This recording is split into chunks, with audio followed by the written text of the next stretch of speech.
بسم اللہ الرحمن الرحیم۔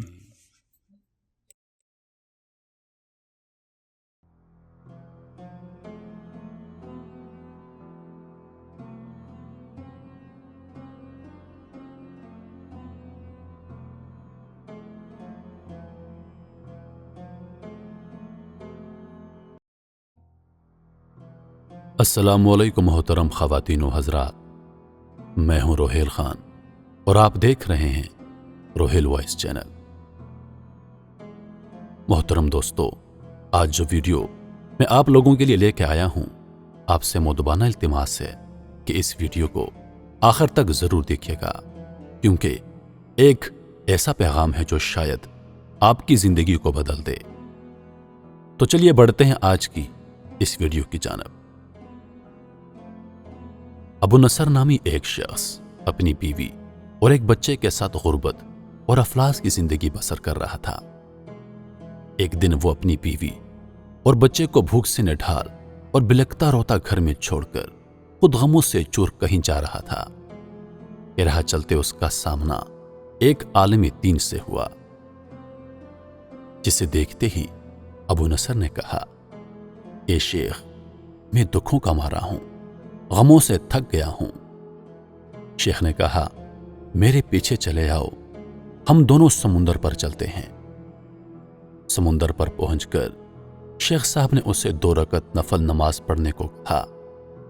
نماز پڑھ چکا تو اسے ایک جال دیتے ہوئے کہا کہ بسم اللہ پڑھ کر اس جال کو سمندر میں پھینک دو۔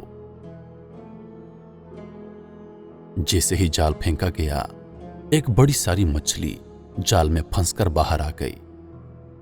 شیخ صاحب نے ابو نصر سے کہا، اس مچھلی کو جا کر فروخت کر دو اور حاصل ہونے والے پیسوں سے اپنے اہل خانہ کے لیے کچھ کھانے پینے کا سامان خرید لینا۔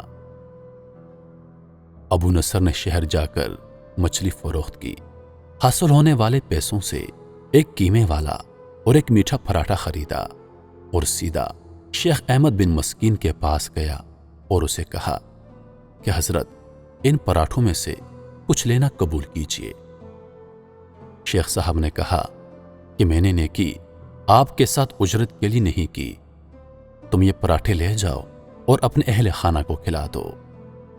ابو نصر پراٹھے لیے خوشی خوشی اپنے گھر کی طرف جا رہا تھا کہ اس نے راستے میں بھوکوں ماری ایک عورت کو روتے ہوئے دیکھا، جس کے پاس ہی اس کا بے حال بیٹا بھی تھا۔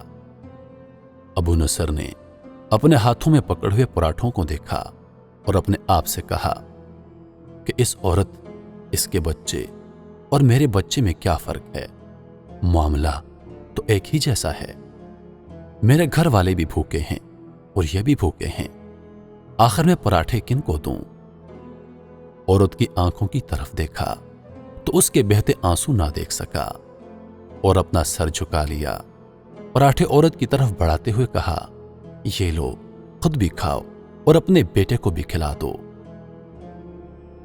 عورت کے چہرے پر خوشی اور اس کے بیٹے کے چہرے پر مسکراہٹ پھیل گئی۔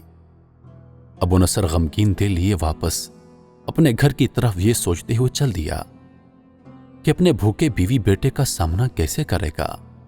وہ تو اس کا راستہ دیکھ رہے ہیں کہ ابو کچھ لے کر آئیں گے اور ہم کھانا کھائیں گے، اب ان کا سامنا کیسے کرے گا؟ گھر جاتے ہوئے راستے میں اس نے ایک منادی والا دیکھا جو کہہ رہا تھا، ہے کوئی جو اسے ابو نصر سے ملا دے؟ لوگوں نے منادی والے سے کہا، یہ دیکھو تو صحیح، یہ ہے ابو نصر۔ اس نے ابو نصر سے کہا، تیرے باپ نے میرے پاس آج سے 20 سال پہلے 30,000 درہم امانت رکھے تھے، مگر یہ نہیں بتایا تھا کہ ان پیسوں کا کرنا کیا ہے۔ جب سے آپ کا والد فوت ہوا ہے، میں آپ کو ڈھونڈ رہا ہوں کہ کوئی میری ملاقات آپ سے کرا دے۔ آج میں نے آپ کو پا ہی لیا، یہ لیجئے، یہ آپ کی امانت ہے۔ ابو نصر کہتا ہے کہ میں بیٹھے بیٹھائے امیر ہو گیا، میرے کئی گھر بنے اور میری تجارت پھیلتی گئی۔ میں نے کبھی بھی اللہ کے نام پر دینے میں کنجوسی نہیں کی، ایک ہی بار میں شکرانے کے طور پر 1000 درہم صدقہ دے دیا کرتا تھا۔ مجھے اپنے آپ پر